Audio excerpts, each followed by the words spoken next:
नमस्कार विद्यार्थी मित्रांनो, मी प्रशांत दत्तात्रय कुलकर्णी, उपशिक्षक, नवविद्या प्रसारक मंडळाचे, महर्षी ग.ज. चितांबर विद्या मंदिर, अहमदनगर. आज आपण पूर्व माध्यमिक शिष्यवृत्ती परीक्षा, अर्थातच इयत्ता 8वीची स्कॉलरशिप परीक्षा, तर यामधील गणित विषयातील प्रकरण क्रमांक 31 व एकचल समीकरण याचा आपण अभ्यास करणार आहोत. त्यावरील उदाहरणांचा आपण सराव करणार आहोत. तर चला पाहूयात आपण बीजगणित या प्रकारामधलं एकचल समीकरण. आता त्या सर्वात प्रथम समीकरण म्हणजे काय ते आपण पाहूया. चलाचा समावेश असलेल्या समानतेला एकचल समीकरण असं म्हणतात. आता चल म्हणजे इंग्रजी अक्षर. याच्यामध्ये खाली उदाहरण दिले 5x - 7 बरोबर 4. हे याच्यामध्ये बरोबरचं चिन्ह आले म्हणजे समानता आलेली आहे आणि इंग्रजी अक्षराचाही समावेश आहे. तर चलाचा समावेश असणारी जी काही समानता आहे त्याला आपण समीकरण असं म्हणतो. याच्यामध्ये पण 6y - 9 बरोबर 5 या समीकरणात सुद्धा y हे चल आलेलं आहे आणि मध्ये बरोबरचं चिन्ह आहे म्हणजे समानता आलेली आहे. तर अशी जी काही समानता असते त्याला आपण समीकरण म्हणतो. त्याच्यानंतर समीकरणाची उकल काढणे. चलाच्या ज्या किमतीने समीकरण संतुलित राहतं त्या किमतीला समीकरणाची उकल म्हणतात. म्हणजे थोडक्यात आपण समीकरण सोडवल्यानंतर आपण या चलाची किंमत काढतो. तर चलाच्या ज्या किमतीमुळे समीकरणाच्या दोन्ही बाजू या समान होतात किंवा ते समीकरण संतुलित राहतं. संतुलित राहतं म्हणजे काय, तर समीकरणाची डावी बाजू आणि उजवी बाजू चलाच्या ज्या किमतीमुळं ही समान राहते तर त्याला आपण त्या किमतीला आपण समीकरणाची उकल म्हणतो. त्यानंतर एकचल समीकरण. ज्या समीकरणात फक्त एकच चल असतं त्या समीकरणाला एकचल समीकरण असं म्हणतात. उदाहरणार्थ m + 4 = 8 हे समीकरण आहे. याच्यामध्ये m हे एकमेव चल आलेलं आहे. दुसरं उदाहरण असे 2b - 7 = 3. याच्यामध्ये b हे चल आलेलं आहे.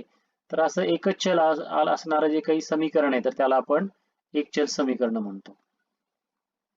आता याच्यावर आधारित काही शाब्दिक उदाहरण आपण पाहणार आहोत. शाब्दिक उदाहरण सोडवत असताना ते उदाहरण व्यवस्थित आपण वाचून घेतलं पाहिजे. वाचल्यानंतर मगच आपल्याला ते उदाहरण कशा पद्धतीनं सोडवायचं हे आपल्याला 1 मिनिटाच्या आतमध्ये आपल्याला ते सोडवायचं असतं. आता इथं या ठिकाणी मी तुम्हाला प्रत्यक्ष सगळी रीत करून दाखवलेली आहे, परंतु हेच तुम्हाला काम जे आहे तर ते थोडक्यामध्ये कमी वेळेमध्ये साधारण अर्ध्या मिनिटामध्येच ते कशा पद्धतीनं एकदा सराव झाल्यानंतर ते तुम्ही ते पूर्ण करणार आहात. आता उदाहरण पहिलं पाहू आपण. या पितळ या संमिश्रामध्ये तांबे व जस्त यांचं प्रमाण 13:7 असते. तर 700 ग्रॅम वजनाच्या पितळेच्या भांड्यात जस्त किती असेल असा प्रश्न विचारलेला आहे. तर आता यामध्ये एक तांबा आणि जस्त यांचं प्रमाण दिलेलं आहे पितळ या संमिश्रामधलं. तर ते प्रमाण दिले 13:7. जर असं प्रमाण दिलं असेल म्हणजे याचा अर्थ पितळ या संमिश्रामध्ये तांबा आणि जस्त हे 13:7 या पटीमध्ये आहेत. मग अशा जर पटीमध्ये उदाहरण आलं तर आपण यामध्ये तांब्याचं जे काही आता इथं समान पट आपण x घ्यायची. समान पट x मानल्यानंतर आपल्याला या तांब्याचं जे वजन आहे तर ते 13x होणार आहे पट असल्यामुळे 13x, आणि जस्ताचं वजन हे 7x होणार आहे कारण आपण इथे समानपट x मानलेली, त्यामुळे त्याला फक्त x ने गुणायचे. म्हणजे जर असं कधी गुणोत्तरात आलं तर आपण त्यातलं जे तांब आहे तर ते पहिलं जे काही घटक आहे तर तो 13 आणि त्याला x गुणिले घ्यायचा आहे. तिची जी पट आहे ती गुणिले म्हणून घ्यायची. म्हणजे तांब्याचं जे वजन आहे तर ते 13x घ्यायचंय आणि जस्ताचं वजन जे आहे तर ते त्याला पण 7 ला x ने गुणायचं म्हणजे 7x. आता आपल्याला हे दोन्ही हे पितळ या संमिश्रामधले हे दोन्ही घटक आहेत. तर पितळेचे एकूण वजन दिलेले 700, हे दोन्ही मिळून झालेले तांब्याचं वजन अधिक जस्ताचं वजन बरोबर पितळेचे एकूण वजन. आता तांब्याचं वजन आपण इथे 13x घेतलंय, जस्ताचं वजन 7x आणि पितळेचे एकूण वजन दिलेलं आहे 700. 13x अधिक 7x आपल्याला माहिती, दोघांची बेरीज झाली 20x हे बरोबर 700. हे 20 गुणिले असल्यामुळे इकडे भागाकारात जातील. x बरोबर 700 भागिले 20 20 ने 700 जर आपण भाग दिला तर त्याचं उत्तर येते 35. आणि मग त्याच्यानंतर आपल्याला प्रश्न विचारलेला आहे की या पितळेच्या भांड्यामध्ये जस्त किती असेल, तर आपल्याला जस्ताचंच वजन विचारलंय, तर म्हणून आपण जस्त आपल्याकडे किती इथं जस्ताचं वजन 7x आहे आणि x ची किंमत आलेली आहे ती 35. 7x म्हणजे 7 गुणिले 35, 7 गुणिले x. आता मग x ची किंमत तिथे टाकायची 35. या दोघांमध्ये गुणाकारा चिन्ह आहे म्हणजे 7 गुणिले 35 यांचा गुणाकार केला तर किती येतो 245. आता आणखी एक उदाहरण आपण पाहूया की जे बऱ्याचदा परीक्षेला विचारलं जातं, नोटांच्या संदर्भात किंवा नाण्यांच्या संदर्भात विचारलं जातं. उदाहरण क्रमांक 2 पहा. आता शुभांगी जवळ 50 रुपयाच्या जेवढ्या नोटा आहेत त्याच्या दुप्पट नोटा 20 रुपयांच्या आहेत. तिच्या जवळ एकूण 27 रुपये आहेत, तर 50 रुपयांच्या नोटा किती, असा प्रश्न विचारलेला आहे. तर याच्यामध्ये आपल्याला उदाहरण पूर्ण व्यवस्थित शांतपणाने पहिल्यांदा वाचून घ्यायचं आणि वाचल्यानंतर आपल्याला त्याच्यामध्ये कोणासाठी एक साक्षर मानायचे हे आपल्याला पहिल्यांदा ठरवता आलं पाहिजे. शुभांगीजवळ 50 रुपयाच्या जेवढ्या नोटा आहेत आणि त्याच्या दुप्पट नोटा ह्या 20 रुपयांच्या आहेत, म्हणजे आपण इथे जर 50 रुपयांच्या नोटा एक्स मानल्या तर आपोआप आपल्याला 20 रुपयांच्या ज्या नोटा आहेत तर त्या 50 रुपयांच्या दुप्पट आहेत हे या ठिकाणी दिलेले आहे. त्याच्यामुळे आपल्याला 50 रुपयांच्या नोटा जर आपण एक्स मानल्या तर 20 रुपयांच्या नोटा या 50च्या दुप्पट आहेत, म्हणजे काय एक्सच्या दुप्पट किती 2x. आता आपल्याला नोटा माहिती झाल्या, 50 रुपयांच्या नोटा आपण एक्स मानल्या, 20 रुपयांच्या नोटा या दुप्पट आहेत म्हणजे 2x झाल्या. आता आपल्याला एकूण किंमत दिलेली, आता किंमत दिली म्हटल्यानंतर 50 रुपयांच्या नोटांची किंमत आपल्याला काढावी लागेल अधिक 20 रुपयांच्या नोटांची किंमत बरोबर एकूण किंमत जी आहे ती एकूण रक्कम जी आहे तर ती लिहायची. 50 रुपयांच्या नोटांची किंमत म्हणजे 50 ज्या नोटा आहेत तर त्या एक्स आहेत, म्हणजे 50 रुपये गुणिले एक्स म्हणजे 50 गुणिले एक्स, त्याची किंमत होईल 50 गुणिले एक्स. जेवढ्या नोटा आहेत त्याला 50 ने गुणायचं म्हणजे 50 रुपयांच्या नोटांची किंमत मिळेल 50x. 20 रुपयांच्या ज्या नोटा आहेत तर त्या 50च्या दुप्पट आहेत म्हणजे 2x आहेत, त्यामुळं 20 रुपये गुणिले नोटांची संख्या जी आहे तर ती 2x आहे, त्यामुळं 20 गुणिले 2x, 20 दुने 40x आणि एकूण रक्कम जी आहे तर ती 2700 म्हणजे 2700. 50x यांचा गुणाकार आला 40x बरोबर 2700. या दोघांची बेरीज होईल, कारण याच्यामध्ये चल आणि चल सारखा आहे म्हणून त्याची बेरीज करू शकतो आपण. ती आली 90x बरोबर 2700. 90 इथं गुणाकारात असल्यामुळे इकडे भागाकारात येईल. 90 ने 2700 ला गुणले म्हणजे उत्तर 30 येतं. x ची किंमत 30 आली म्हणजेच काय 50 रुपयांच्या नोटा आपण मांडलेल्या आहेत ते x आहेत. मग शुभांगी जवळ 50 रुपयांच्या नोटा या 30 असणार आहेत. x ची किंमत 30 आली म्हणजेच काय 50 रुपयांच्या नोटा किती असं विचारलंय. x ची किंमत जेवढी आली तेवढ्याच 50 रुपयांच्या नोटा आहेत. शुभांगी जवळ 50 रुपयांच्या 30 नोटा असणार आहेत म्हणजे त्याचं उत्तर आहे 30. आता त्या पुढचं आणखी एक उदाहरण आपण पाहूया की जे 2017 साली विचारलेले हे नाणं आणि रुपयांच्या संदर्भात आहे. बघूया आपण उदाहरण क्रमांक 3. शीतलकडे जेवढी 5 रुपयाची नाणी आहेत तेवढ्याच 20 रुपयांच्या नोटा आहेत. तिच्याकडे एकूण 600 रुपये आहेत, तर शीतलकडे असलेल्या नोटांची संख्या किती. याच्यामध्ये तुम्हाला नोटांची संख्या विचारलेली आहे. उदाहरण हे व्यवस्थित शांतपणाने वाचून घ्यायचे. त्याच्यामध्ये कोणासाठी अक्षर मानायचे हे आपल्याला ठरवता आलं पाहिजे. इथं 5 रुपयाची जी नाणी आहेत तर त्याच्यासाठी आपण एक अक्षर मानायचं, म्हणजे उरलेले जे काय 20 रुपये आहेत तर ते 20 रुपयाच्या नाणी 20 रुपयांचे जे नोट आहेत तर त्या 5 रुपयांच्या नाण्या एवढ्याच दिलेल्या आहेत उदाहरणामध्ये. मग त्या अटीनुसार आपल्याला असं म्हणता येईल की 5 रुपयाची जेवढी नाणी आहेत तेवढ्याच 20 रुपयांच्या नोटा आहेत. म्हणजे 5 रुपयांची नाणी आपण एक्स मानली तर 20 रुपयांचे सुद्धा तेवढ्याच नोट आहेत म्हणजे एक्स नोट आहेत. म्हणजे आपल्याला आता ह्या दोन गोष्टी माहिती झाल्या की 5 रुपयाची नाणी एक्स आहेत आणि 20 रुपयांच्या नोटा सुद्धा तेवढ्याच आहेत म्हणजे एक्स आहेत. आता आपल्याला एकूण रक्कम दिली म्हणजे आपल्याला 5 रुपयांच्या नाण्यांची किंमत घ्यावी लागेल. जेवढे नाणी असतील त्याला 5 रुपयांनी गुणायचं. 20 रुपयांच्या नोटांची किंमत जेवढ्या नोटा असतील त्याला त्या रुपयांनी म्हणजे या 20 नी गुणायचं बरोबर एकूण रक्कम आहे ती 600 रुपये. इथे 600 रक्कम दिलेली आहे, तिच्याकडे 600 रुपये आहेत. आता 5 गुणिले नाण्यांची संख्या आहे, नाणी एक्स आहेत त्याच्यामुळे 5 नी एक्स ला गुणलं म्हणजे 5x. 20 रुपये 20 रुपयांच्या नोटा जे आहेत ते नोटांची संख्या तेवढीच आहे, एक्सच आहे, त्याच्यामुळे हे 20 गुणिले एक्स म्हणजे 20x बरोबर 600. दोघांची बेरीज झाली 25x बरोबर 600. 25 ने याला भाग दिला 600 ला, तर 25 ने 600 ला भाग दिल्यावर उत्तर येतं 24. म्हणजे शीतलकडे असलेल्या नोटांची जी संख्या आहे तर ती शीतलकडे असणाऱ्या नोटांची संख्या विचारलेली आहे. आता इथे 20 रुपयाच फक्त नोटाच्या स्वरूपात आहेत आणि त्यामुळे शीतलकडे असणाऱ्या नोटांची संख्या त्याचं उत्तर आहे 24. कारण हे 5 रुपयांची नाणी आहेत. आपल्याला प्रश्न पहा बरेचदा आपण इथे चूक करतो. आपण 24 अधिक 24 असं बेरीज करण्याचा प्रयत्न करतो. परंतु ही 5 रुपयाची काय आहेत नाणी आहेत आणि ह्या 20 रुपयाच्या काय आहेत नोट आहेत आणि त्यामुळं आपल्याला फक्त नोटा विचारल्या शीतलकडे असलेल्या नोटांची संख्याच विचारली आणि त्यामुळं फक्त 20 रुपयांच्या नोटा ज्या आहेत तर त्या x आहेत आणि x ची किंमत 24 आली म्हणून शीतलकडे असणाऱ्या नोटांची संख्या जी आहे तर ती 24 आलेली आहे. आता त्यापुढे आपण पुढच्या उदाहरणाकडे जाऊया की ज्या 2017 सालीच विचारलेला प्रश्न आहे. एका शाळेतील इयत्ता 8वीच्या वर्गाच्या बी तुकडीतील मुलींची संख्या मुलग्यांच्या संख्येच्या तिपटीपेक्षा 20 ने कमी आहे. त्या तुकडीतील मुलांची एकूण संख्या 68 असेल तर मुलींची संख्या किती? असं 2017 साली प्रश्न विचारलेला आहे. तर हे जे काही शाब्दिक उदाहरण आहे तर या शाब्दिक उदाहरणामध्ये आपण कोणासाठी एक साक्षर मानायचं तर या ठिकाणी मुलींची संख्या मुलग्यांच्या, तर इथं मुलग्यांच्या संख्येच्या म्हणून आपण मुलग्यांची जी संख्या आहे तर ती x मानायची. त्याच्यावरून आपल्याला सहजपणे मुलींची संख्या लिहिता येईल. इथं अट दिलीच आहे त्या अटीनुसार मुलींची संख्या मुलग्यांच्या संख्येच्या, मुलग्यांची संख्या आपण x मानली, मुलग्यांच्या संख्येच्या तिपटीपेक्षा म्हणजे 3 गुणिले मुलग्यांची संख्या. मुलींची संख्या लिहिताना इथं मुलींची संख्या मुलग्यांच्या संख्येच्या तिपटीपेक्षा म्हणजे 3 गुणिले मुलग्यांची संख्या आणि 20 ने कमी आहे म्हणजे वजा 20.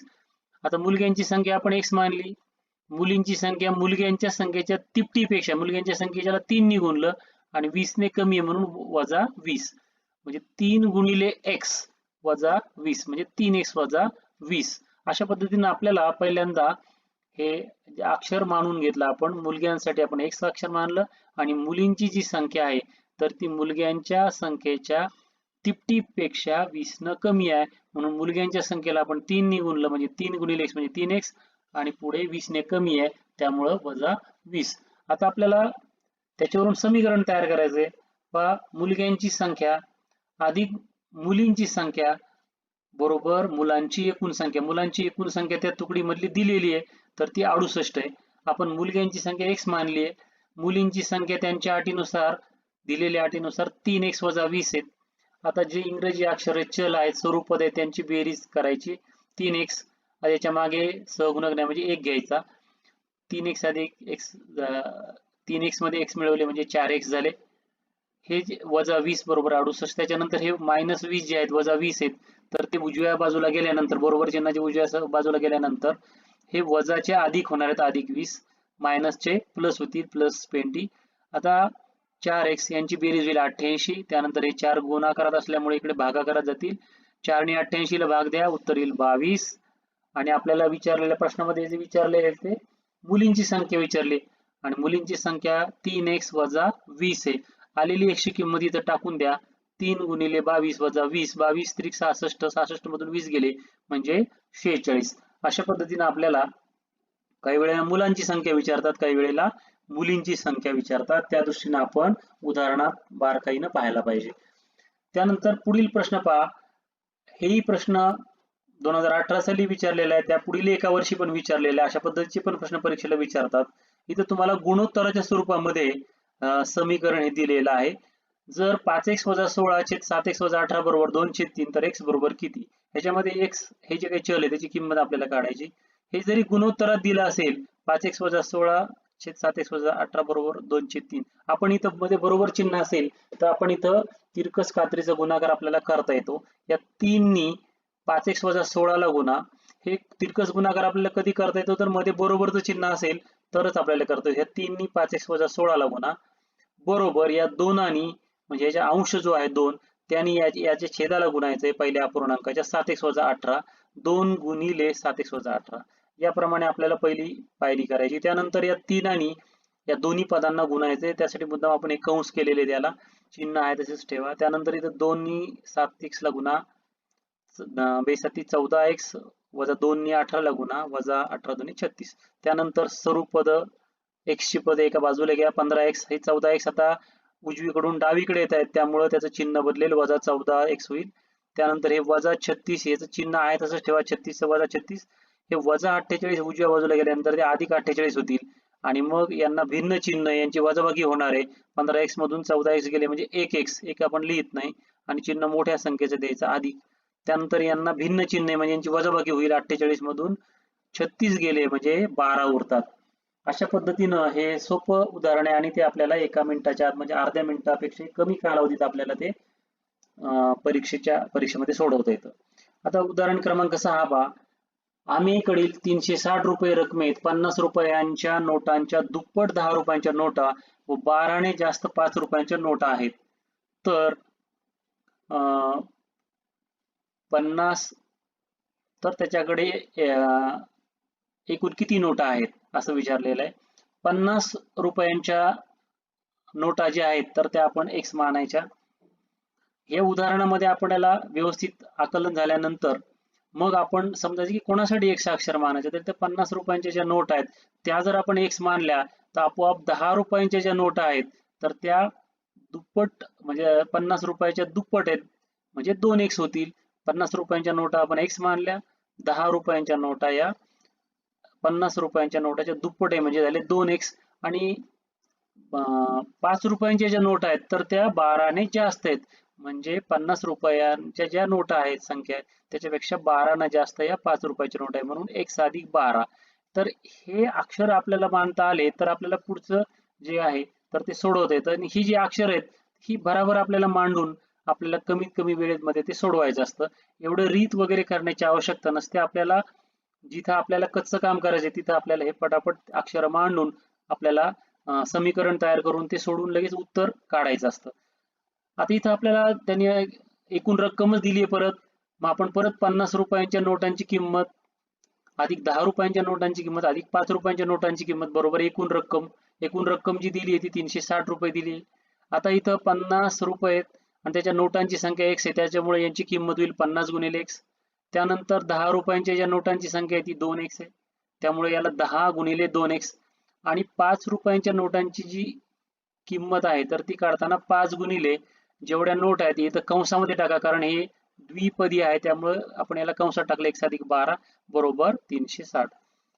आता 50 गुणिले x म्हणजे 50x, 10 नी जर 2x ला गुणलं तर 20x आणि या 5 नी कंसातल्या प्रत्येक पदाला गुणा 5x अधिक 5 गुणिले 12 म्हणजे 12 पंचे 60. आता ही जी काही सर्व पद आहेत पहिली तिन्ही त्यांची बेरीज होईल. 50x मध्ये 20x मिळवले म्हणजे 70x आणि त्याच्यामध्ये 5x मिळवले म्हणजे 75x होईल आणि त्यानंतर हे अधिक 60 जे तर ते आपल्याला पुढं घेता येतील. बघा इथे 75x लिहिलेत पहिल्या सर्व पदांची बेरीज 75x हे 60 उजव्या बाजूला गेलेत त्यामुळे ते वजा 60 झाले. 360 मधून 60 गेले म्हणजे 300 उरले. 75 इथे गुणाकारात असल्यामुळे इथे भागाकारात येतील. 75 ने 300 ला भाग दिला म्हणजे 4 आणि आपल्याला विचारले की आमेकडे असणाऱ्या नोटांची संख्या विचारलेली पहा. या प्रश्नामध्ये नोटांची संख्या विचारली तर 50 रुपयांच्या ज्या नोटा आहेत तर त्या x आहेत आणि x ची किंमत तर आलेली किती 4. 10 रुपयांच्या ज्या नोटा आहेत तर त्या आहेत 2x आहेत. नोटांची जी संख्या 10 रुपयांच्या नोटांची संख्या ही 50 रुपयांच्या दुप्पट होती त्यामुळे ती 2x आहे त्याच्यामुळे 2 गुणिले आलेली x ची किंमत 4 आहे 2 चौक 8. त्यानंतर 5 रुपयांच्या नोटांची संख्या ही x अधिक 12 आहे म्हणजे 50 रुपयांच्या नोटांपेक्षा 12 ने जास्त आहे म्हणजे x अधिक 12 आपण x ची आलेली किंमत इथे टाका 4. 4 अधिक 12 म्हणजे 16 म्हणजे 5 रुपयांच्या ज्या नोटा आहेत तर त्या 16 आहेत. 10 रुपयांच्या नोटा आहेत त्या 8 आहेत आणि 50 रुपयांच्या नोटा आहेत 4. अशा या तिघांची जर आपण बेरीज केली तर आपल्याला ती 28 मिळते. म्हणजे आमेकडे जवळजवळ 28 नोटा आहेत त्याच्यामध्ये काही 50 रुपयाच्या आहेत काही 10 रुपयाच्या आणि काही 5 रुपयांच्या आहेत. आता आणखी पुढचं शाब्दिक उदाहरण पहा. 2018 साली विचारलेलं आहे की आज श्रेयाच्या वयाच्या 4 पट तिच्या आईचे वय आहे. 6 वर्षानंतर आईचे वय श्रेयाच्या वयाच्या 2.5 पट होईल तर श्रेयाचे आजचे वय किती असं 2018 साली हे उदाहरण विचारलेलं आहे. आपल्याला याचं समीकरण तयार करता आलं पाहिजे. ते तयार करताना आपल्याला पहिल्यांदा कोणासाठी एक साक्षर मानायचे, तर या ठिकाणी श्रेयाच्या वयाच्या 4 पट तिच्या आईचं वय आहे, म्हणजे आईचं वय हे श्रेयाच्या वयाच्या 4 पट आहे. कोणाच्या, त्याच्यासाठी आपण एक साक्षर मानतो. तर श्रेयाचं आजचं जे वय आहे तर ते आपण एक्स मानलं. तिच्या आईचं जे वय आहे तर ते श्रेयाच्या वयाच्या 4 पट होणार आहे, म्हणजे 4 गुणिले श्रेयाचं वय. 4 गुणिले श्रेयाचं वय एक्स म्हणजे 4 गुणिले एक्स म्हणजे 4x. आता ही दोन्ही वय माहिती झाली आपल्याला. श्रेयाचं आजचं वय एक्स आहे आणि तिच्या आईचं जे वय आहे तर ते श्रेयाच्या वयाच्या 4 पट आहे. 4 पट म्हणजे त्याला आपण 4 ने गुणतो, 4x. आता ही वय आपल्याला माहिती झाली. आजची वय 6 वर्षानंतर ह्या दोघींची जी वय आहेत तर ती 6 वर्षानं वाढणार आहेत. 6 वर्षानंतर श्रेयाचं वय हे x अधिक 6 होईल आणि तिच्या आईचं जे वय आहे तर ते सुद्धा आजच्या वयामध्ये आपल्याला 6 मिळावं लागतील, म्हणजे 4x अधिक 6. आता आपल्याला अशी अट दिली आहे की आईचं जे वय आहे तर ते 6 वर्षानंतर आईचं जे वय आहे तर ते श्रेयाच्या वयाच्या 2.5 पट होणार आहे. अशा पद्धतीने आपल्याला समीकरण दिलेले आहे. आईचं जे वय 6 वर्षानंतरचं जे आहे तर ते आईचं वय हे श्रेयाच्या वयाच्या 2.5 पट आहे. 2.1/2 म्हणजे 2.5 पट आहेत असं दिलेलं आहे. तर आपण आईचं वय काढलेलंच आहे 6 वर्षानंतरचं, 4x अधिक 6. 2.5 पट जे आहे तर आपण याला पूर्णांकयुक्त अपूर्णांकाचं अपूर्णांकात रूपांतर करू. 2 आणि या 2ला गुणा 2 4, त्याच्यात हा 1 मिळवा म्हणजे 5, 5 छेद तसाच ठेवा, 2 म्हणजे 5/2. आणि श्रेयाचं वय 6 वर्षानंतरचं ते x अधिक 6 आहे. आता हे 5/2 असल्यामुळे हा 2 भागाकार आहे तो इकडे सरळ गुणाकारात जाईल, म्हणजे इथे 2 नी या 4x अधिक 6 ला गुणायचंय. हे 5 याला गुणक म्हणून आणायचंय, 5 गुणिले x अधिक 6. आता आपल्याला हे समीकरण व्यवस्थित सोडवायचे. दोन्ही पदांना गुणायचंय. 2 नी 4x ला गुणल्यावर 8x होतील, 2 8x. त्यानंतर 2 नी 6 ला गुणल्यानंतर 6 2 12. त्यानंतर 5 नी या दोन्ही कंसातल्या प्रत्येक पदाला गुणायचे. 5 गुणिले x म्हणजे 5x आणि 5 गुणिले 6 म्हणजे 5 30. आता सर्व पद एका बाजूला घ्या, 8x. त्याच्यानंतर हे 5x डाव्या बाजूला आणले तर हे वजा 5x होतील, मायनस 5x होतील. त्यानंतर अधिक 12 आहेत तर हे उजव्या बाजूला गेल्यानंतर अधिकचे वजा 12 होतील. यांना भिन्न चिन्ह वजाबाकी होईल. 8x मधून 5x गेले म्हणजे 3x म्हणजे अधिक 3x, चिन्ह मोठ्या संख्येचं. आणि इथं 30 मधून 12 गेले म्हणजे 18 उरतात. 3 इथं गुणिले आहे तर हा इथे भागाकारात जाईल, म्हणजे 3 ने 18 ला भाग दिला की उत्तर 6 येईल. आपल्याला विचारलेलं आहे की श्रेयाचं आजचं वय काय आहे, तर ते श्रेयाचं आजचं वय आपण x मानलं होतं. श्रेयाचं आजचं वय 6 वर्ष असणार आहे. त्यानंतर 2019 साली पहा, जसं 2018 साली प्रश्न विचारला होता तशाच पद्धतीचा हा एक तुम्हाला गुणोत्तरामध्ये समीकरण दिलेलं असतं. मध्ये बरोबर चिन्ह असल्यामुळे आपल्याला ते तिरकस गुणाकार करून ते सोडवता येतं. या अगोदर आपण पाहिलेलं आहे. इथं जर x अधिक 3/4 बरोबर 4x वजा 2/9 तर x ची किंमत काढा. तर हे उदाहरण आपण इथे खाली लिहून घेतलं. x अधिक 3/4 बरोबर 4x वजा 2/9. इथं मध्ये बरोबरचं चिन्ह असल्यामुळे आपण इथं तिरकस गुणाकार करणार आहेत. 9 x अधिक 3 ला गुणायचं बरोबर या 4 नी 4x वजा 2 ला गुणायचं. 9 गुणिले x, आता 9 कंसातल्या प्रत्येक पदाला गुणा. 9 गुणिले x म्हणजे 9x आणि अधिक 9 त्रिक 27. 4 नी 4x वजा 2 ला गुणायचे. 4 चोक 16x वजा 4 दुने 8. त्यानंतर स्वरूप पद एका बाजूला घ्या, 9x. हे 16x डावीकडे घ्या, वजा 16x होतील आणि अधिक 27 आहेत. हे वजा 8 तसेच ठेवा. याचं जे चिन्ह आहे ते पण वजा 8 ऋण 8 तसंच ठेवायचंय. हे अधिक 27 जे आहे तर या बाजूला गेल्यानंतर ते वजा 27 होणार. यांना भिन्न चिन्ह आहे, यांची वजाबाकी होईल. 16 मधून 9 गेले म्हणजे 7 उरले. चिन्ह मात्र मोठ्या संख्येचं आहे. 16 ला वजा चिन्ह आहे त्यामुळे वजा 7x. यांना समान चिन्ह आहे, समान चिन्ह आले तर त्यांची बेरीज करा. 27 मध्ये 8 मिळवले म्हणजे 35 होतात, पण चिन्ह मोठ्या संख्येचं द्यायचं. मोठ्या संख्येला वजा चिन्ह आहे त्यामुळे दोन्हीकडे वजा वजा असेल तर ते अधिक होईल, ऋण ऋण धन होईल. 7x बरोबर 35. 7 गुणाकारात असल्यामुळे इकडे भागाकारात जातील. 7 आणि 35 ला भाग दिला उत्तर 5 येतं. अशा पद्धतीने आपल्याला हे सुद्धा उदाहरण आपल्याला कमीत कमी वेळेमध्ये ते सोडवता येतं. त्यानंतर पुढचं उदाहरण पहा की आमिरने 2000 रुपयाच्या जितक्या नोटा बँकेत भरल्या तितक्याच नोटा 1000 व 200 रुपयाच्या भरल्या. जर त्यानं एकूण रक्कम 16,000 रुपये बँकेत भरली असेल तर त्याने भरलेल्या नोटांची एकूण संख्या किती. असं 2019 साली हे शाब्दिक उदाहरण विचारले. आपल्याला त्याचं समीकरण तयार करता आलं पाहिजे, समीकरणात रूपांतर तयार करता आलं पाहिजे. त्यासाठी आपण कोणासाठी एक साक्षर मानायचं, तर 2000 रुपयाच्या जो नोट आहे तर त्याच्यासाठी आपण एक साक्षर मानू. आणि तिथं त्यांनी उदाहरणात दिलेलं आहे की 1000 आणि 200 रुपयाचे सुद्धा तितक्याच नोटा भरल्यात. म्हणजे 1000 रुपयाच्या सुद्धा एक्स नोटा भरल्या आणि 200 रुपयाच्या सुद्धा एक्स नोटा. म्हणजे जेवढ्या 2000 रुपयाच्या नोटा भरल्या तेवढ्याच नोटांची संख्या जी आहे, म्हणजे ही आपण एक्स मानली, 2000 रुपयाच्या नोटांची संख्या 1000 रुपयाचे सुद्धा एक्स नोटाच भरलेल्या आहेत आणि 200 रुपयाच्या सुद्धा तेवढ्याच नोटा भरलेल्या आहेत. त्यामुळं 1000 व 200 रुपयांच्या नोटांची संख्या सुद्धा एक्स होणार आहे. आता आपल्याला त्यांनी किंमत दिली आहे, म्हणजे पुन्हा मागच्या सारखं 2000 रुपयांच्या नोटांची किंमत अधिक 1000 रुपयांच्या नोटांची किंमत अधिक 200 रुपयांच्या नोटांची किंमत बरोबर एकूण किंमत. आता 2000 रुपयांच्या नोटांची किंमत, 2000 रुपयांच्या एक्स नोट आहेत त्यामुळे 2000 एक्स होईल ते नोटांची किंमत. त्यानंतर 1000 रुपयाच्या सुद्धा एक्स नोट आहेत त्यामुळे 1000 एक्स त्याची किंमत होईल आणि 200 रुपयाच्या नोटा सुद्धा एक्स आहेत त्यामुळे त्याची किंमत 200 एक्स होईल. अशी एकूण रक्कम भरली आहे बँकेमध्ये 16,000. या तिघांची, आता तिघांना एक्स एचएल आहे म्हणून तिघांची बेरीज होईल 3200 म्हणजे 3200 एक्स बरोबर 16,000. या 3200 आणि या 16,000ला भाग द्या, उत्तर येतं 5.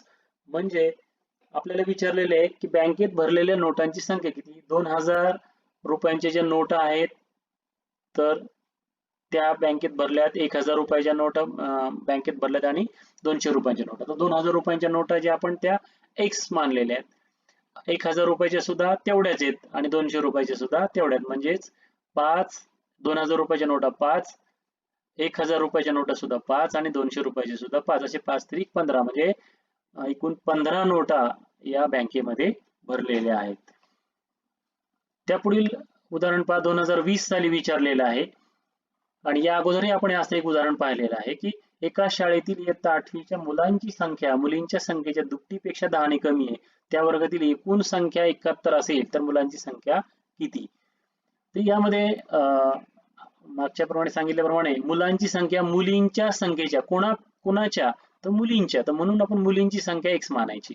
मुलींची संख्या जर एक्स मानली तर दिलेल्या अटीनुसार मुलांची संख्या जी आहे तर ती मुलांची जी संख्या आहे तर मुलींच्या संख्येच्या, म्हणजे मुलींच्या संख्येच्या दुप्पट असल्यामुळे याला 2 निघून आहे. मुलींच्या संख्येच्या दुपटीपेक्षा 10 कमी आहे म्हणजे -10. कमी आहे म्हणल्यानंतर -10 करायचं. म्हणजे मुलींची संख्या आपण इथं एक्स मानावं लागेल आणि मुलांची संख्या जी आहे तर ती मुलींच्या संख्येच्या दुपटीपेक्षा, मुलींच्या संख्येची दुप्पट करायची, 2 गुणायचे त्याला आणि 10 कमी आहे म्हणून -10. 2 गुणिले मुलींची संख्या आपण एक्स मानलेली, तिथं किंमत ठेवा एक्स, म्हणजे 2x - 10. म्हणजे आपल्याला मुलींची संख्या माहिती झाली एक्स आणि दिलेल्या अटीनुसार मुलांची संख्या ही आता 2x - 10 झालेली. आता त्या वर्गातली एकूण संख्या दिलेली आहे तर ती 71. त्याच्यामध्ये मुलं आहेत आणि मुली आहेत. तर मुलांची संख्या आपल्याला माहिती आहे 2x - 10 त्यांच्या अटीनुसार, त्यांनी दिलेल्या उदाहरणातील अटीनुसार 2x - 10 आणि मुलींची संख्या आपण एक्स मानलेली आहे.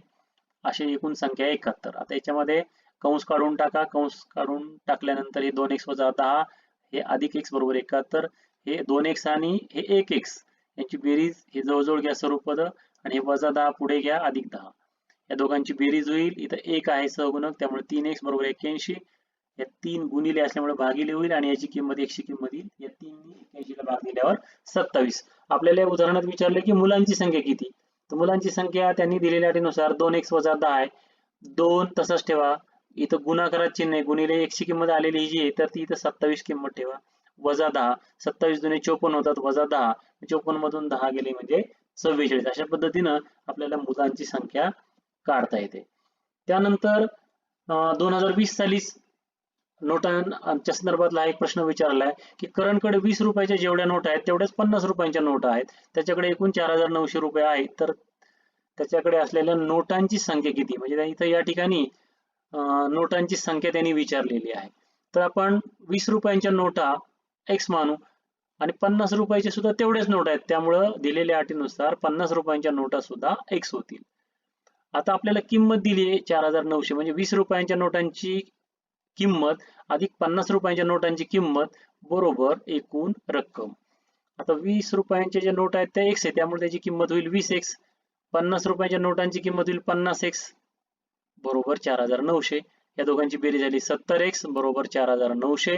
70 गुणिले त्यामुळे इथे भागिले होतील आणि 70 ने 4900 ला भाग द्या, उत्तर येतं 70च येईल. आता ही एक्सची किंमत झाली 70. आता आपल्याला नोटांची संख्या विचारली. करणकडं 20 रुपयाच्या काही नोटा आहेत आणि 50 रुपयाच्या काही नोट आहेत. आपण 20 रुपयांच्या नोटा एक्स मानल्या आणि 50 रुपयाच्या सुद्धा तेवढ्याच नोटा आहेत. म्हणजे 20 रुपयांच्या नोटा x म्हणजेच काय 70 किंमत आली त्याची. म्हणजे 20 रुपयांच्या नोटा 70 आहेत आणि 50 रुपयाच्या सुद्धा तेवढ्याच नोटांची संख्या आहे 70. म्हणजे 70 अधिक 70 140. म्हणजे करणकडे जवळजवळ 140 नोटांची संख्या आहे. धन्यवाद.